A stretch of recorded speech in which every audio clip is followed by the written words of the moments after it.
नमस्कार, news India आप देख रहे हैं। मैं आपके साथ सागर मिश्रा। एक बड़ी खबर आ रही है संजय राउत के खिलाफ एक्शन में। ईडी संजय के खिलाफ 3 टीमें फिलहाल कार्रवाई कर रही हैं। एक टीम संजय राउत के घर पर इस वक्त मौजूद है तो 2 टीमें दूसरे अलग अलग ठिकानों पर छापेमारी करने में लगी हैं। पात्रा चौल मामले में आरोपी है संजय राउत। 1039 करोड़ का यह पूरा घोटाला। संजय राउत पर गिरफ्तारी की तलवार भी लटकी है, लेकिन संजय राउत ने यह कह दिया कि मैं आत्मसमर्पण नहीं करने वाला मरते दम तक। पात्रा चौल मामले में आरोपी है संजय राउत और संजय राउत के करीबियों की संपत्ति तो पहले ही कुर्क कर दी जा चुकी है। संजय राउत पर गिरफ्तारी की तलवार। मुश्किल में संजय राउत फिलहाल घिरते हुए अब दिखाई दे रहे हैं। एक्शन में ईडी है। अब 3 टीमें कार्रवाई करने में लगी हैं। एक टीम संजय राउत के घर पे तो 2 टीमें अलग अलग ठिकानों पर छापेमारी करने में जुटी हैं।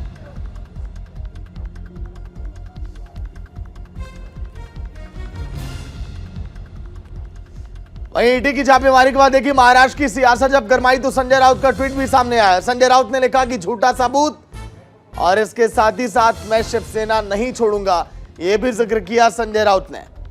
मैं मर भी जाऊं तो समर्पण नहीं करूंगा, संजय राउत ने लिखा। जय महाराष्ट्र। महाराष्ट्र और शिवसेना की लड़ाई ये जारी रहेगी, यह कहना संजय राउत का। फिर भी शिवसेना नहीं छोड़ेंगे।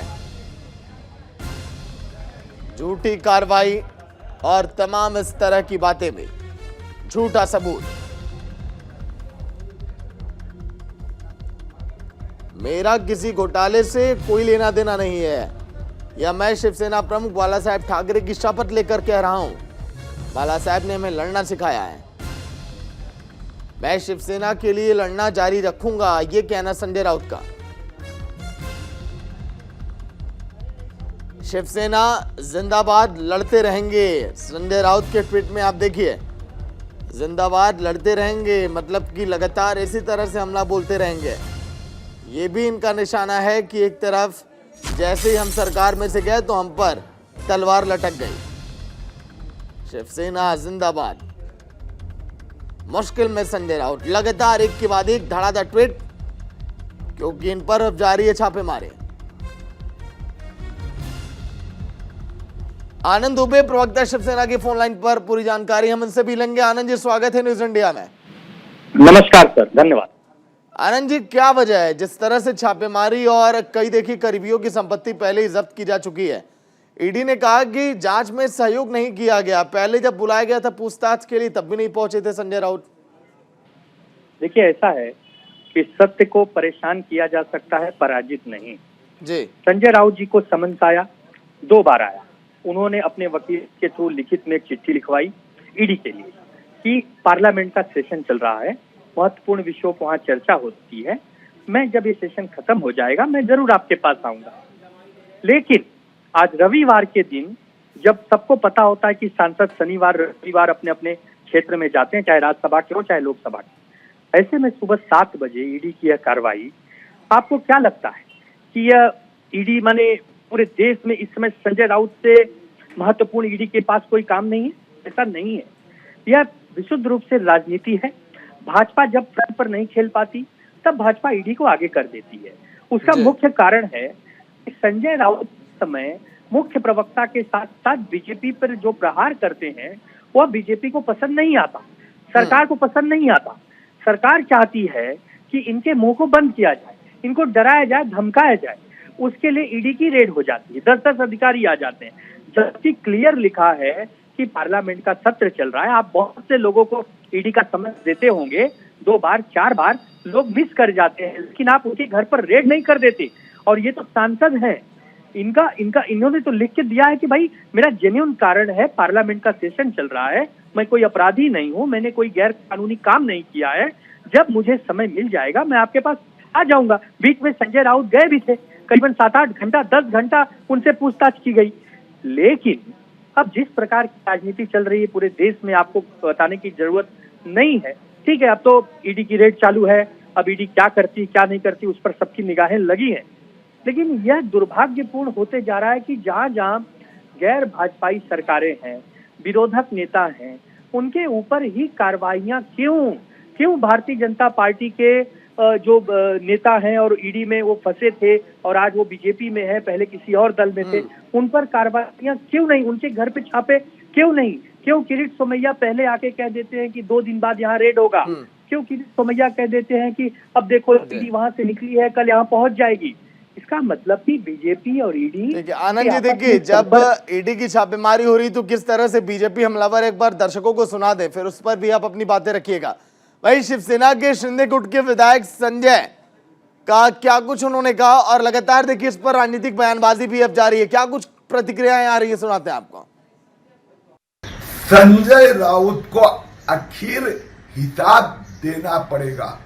1200 करोड़ का पत्राचाल घोटाला हो, वसई नायगांव में जो यूनिटेक पीएससीएल बिल्डर का घोटाला हो, माफियागिरी हो, लोगों को धमकियां देना, जेल में डालना, जिस प्रकार से एनडीए सरकार ने महाराष्ट्र में भ्रष्टाचार का आतंक फैलाया था, अब संजय राउत को अपने भ्रष्टाचार का, माफियागिरी का, दादागिरी का हिसाब देना पड़ेगा।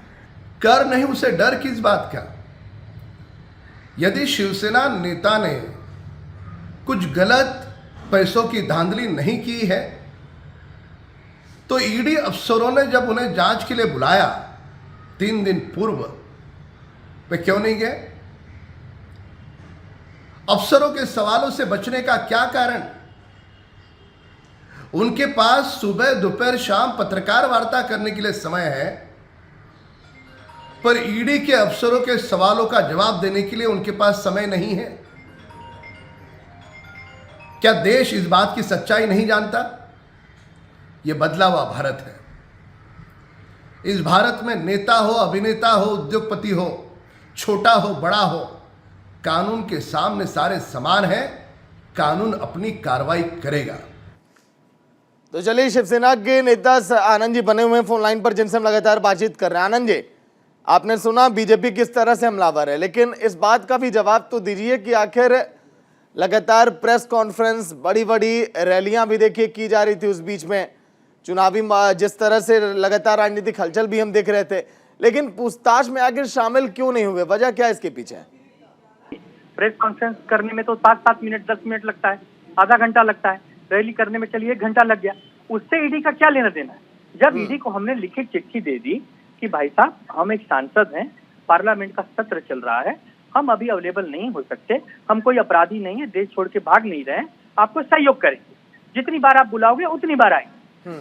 उसके बाद कार्रवाई आज सुबह आनंद फानन में करना, ये कहीं न कहीं शंका पैदा करती है कि पूरे देश में ईडी के हजारों मामले चल रहे हैं, क्या 2 समन के बाद सबके यहाँ रेड होती है? आपसे एक मेरा छोटा सा सवाल है, आप इसकी जानकारी जरूर लीजिए कि क्या देश में 2 समन के बाद ईडी घर में सुबह 7 बजे रेड कर देती है कि और भी समय दे सकती है?